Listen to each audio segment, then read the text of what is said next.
msiza umuntu aphumelele noma athola akufunayo noma afike lapho afuna kufika khona, kodwa ungalindeli ukuthi bese nawe ufuna usizo uza kusiza loyo muntu uthole lokufunayo noma ufike lapho ufuna kufika khona. Ungalindeli nokuthi umuntu uzobuya kuwe abonge bese umsizile.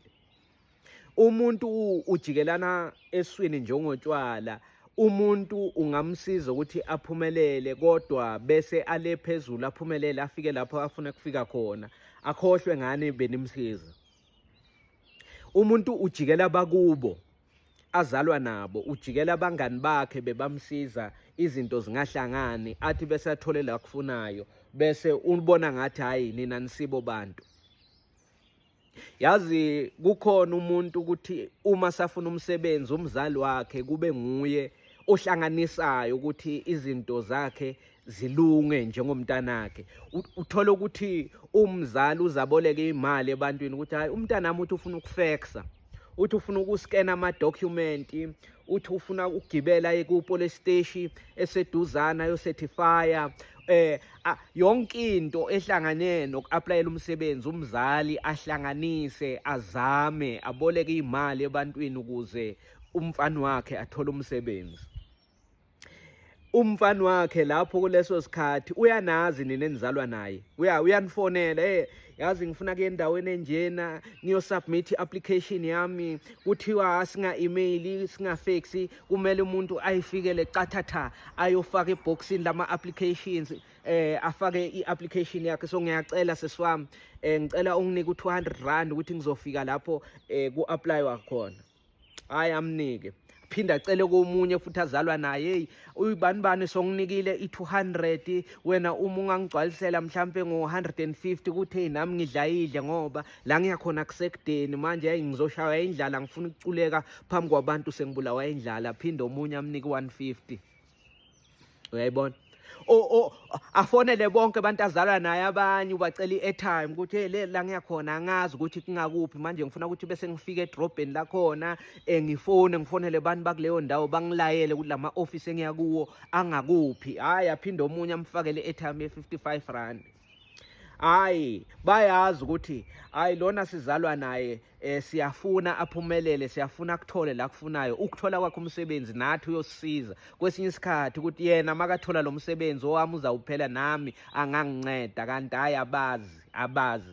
Kuyongena ucingo, uyothola i-call yokuthi sowutholile umsebenzi la a-aplya khona, ajabule, agide, ajabule, aphinde futhi abe ngumuntu. Hayi abafonele bonke azalwa nabo. Hayi uyakhumbula la ngakutshela khona ukuthi ngiyosubmit i-application yami edolobheni elinje nanje? Athi hayi ngiyakhumbula, kusho ubhuti wakhe. Athi yebo, hayi sebangichashile, bathi hayi ngingabuya ngicale ngeyi-1 kule nyanga ezawusuka nje. Mayisuka leyo nyanga ngifike ngizoqala, ngizothola i-inform yami, kube ne-induction nani vele bangichazele konke efonini. Manje bhuti omdala, uma futhi ungangipha nje imali yokuthi nami ngirente i-room for inyanga yokuqala nje ngoba anginalutho, umama songisize kakhulu and ngisafuna ukuthi angincede ngemali yokudla kule nyanga yokuqala before ngihola ngibe nento ukudla idla nje kancane. Hayi aphinde ubhuti omdala, hayi nabo sesi wakhe sebamthumelela imali ukuthi athenge istofu, bo-microwave, ukuthi akhone naye kuphila, akhone naye kuba muntu le la yakhona ayocala khona umsebenzi. Uzawugazadelwa imali la yohola khona, kuyoshintsha ukudla eplatini. Kuleyo nyanga yokuqala mayiphela ingena imali ebhenki, avuswa i-notification ngelanga lokugcina lenyanga. Hayi uyojika lo muntu, into yokuqala ayoyenza uyoya emall. Akafike emall aye kule itoro lezi ama-networks, yabona labo Vodacom, MTN, yayibona lezo Telkom. Afike lapho athenge ifone entsha, athi hayi ifone entsha le engiyifunayo ngoba nethi iphuma ne-sim card, vele le sim card le angisayifuni. Uzawulahla i-sim card bekayisebenzise, eyaziwa yihlobo zakhe nabangani bakhe, ayilahle kuleso store, aphume sekaphethe ifone entsha, sekanenamba entsha futhi kuleso store. uyobathe uyafonelwa bosesi wakhe bobhuti wakhe nomzali wakhe ayisangena ifoni soshintsha isim card sophatha nenye ifoni ya akasafoni ukuthi hayi ngiholile kuhamba njani emsebenzini akasabazi abantu into nje futhi asayicabangayo ukuthi hayi ngiyaphuma kule room lincane leli futhi uma kungumuntu obekathanda amantombazane kodwa wayekiswa ukuthi akasebenzi lela abekahlala khona hayi lela sathole khona umsebenzi nizozwa nje sebathi hayi loyo muntu enimfune efonini ningamtholi uhlala nentombazane endaweni enje nanje kuthiwa hayi boss bathe siyamfuna efonini bosesi wakhe bayamfonela ayingeni ubhuti wakhe omdala uyamfonela ayingeni hawu animbona nibomtshela ukuthi aboze ekhaya noma asifonele ngoba ifoni yakhe phela ayisangeni kuthiwa hayi sinokumbona emall sinokumbona e-stadium kodwa nje besazi ukuthi uyachumana nani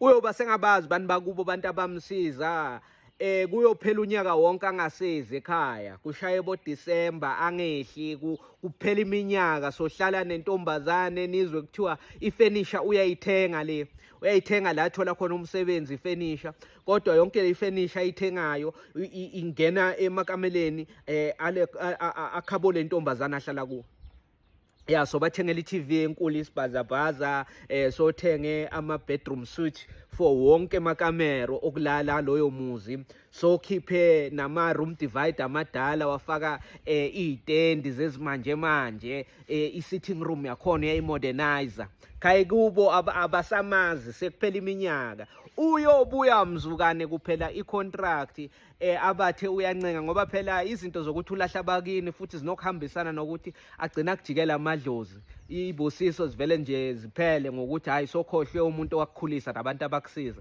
uyobuyela ekhaya sekuphela i-contract abathi uncenga belungu ukuthi hayi I was a good employee bathi abelungu no there's nothing we can do your contract is over you need to give other people a chance abathe uyancenga ayi uyobuyela ekhaya sekaphethe ibhanti nakhabo loyo ntombazane bekathandana naye sebamkhiphisa kwenja bathi kuzinto ozohamba nayo la ngoba bowungarenti bongabhadali irent lezi zinto wayithenga ngoba uthanda abuyele kubo uyofika ngeteksi yokugcina kubo ezabelweni ntambama sekumnyama aphethe ibhanti lakhe nezinto zokugeza akokode akafika soyashalazela uyabingelela kuthiwa hawu thina sithi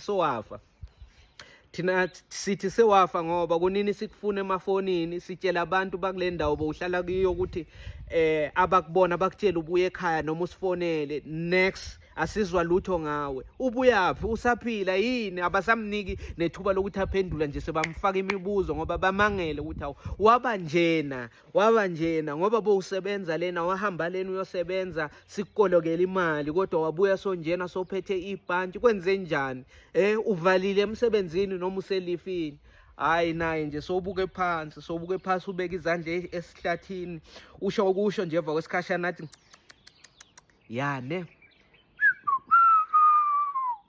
uthi we yini udliwa yini athi hayi umuntu uyawenza amaphutha kodwa hayi indoda iwanamhlanje kusasiphinde ivuke sodliwa unembeza phela ubuya futhi ngokuthi besaphethwe i-stress lena bamkhipha bamxosha le khabo lentombazane bekathenga zonke izinto azidlela khona agcwalisa ama-room ashintsha ama-furniture kuloyo muzi wagcina angenele nogwayi sekabhema ngenxa ye-stress so akafika emakhaya kubo la azalwa khona so ufuna lo gwayi imali yogwayi akanayo futhi sekumele acela umama wakhe somcela ama-20 into seyiqala phasi into bekayenza before athola umsebenzi ukucela imali yogwayi cela imali yoku-aplya usofonela bosesi wakhe sobabiza sister sesomdala sesomncane ngiyakucela mani uma ungangishiyela nje u-55 rand mani hayi iqalile futhi lento yoku-aplya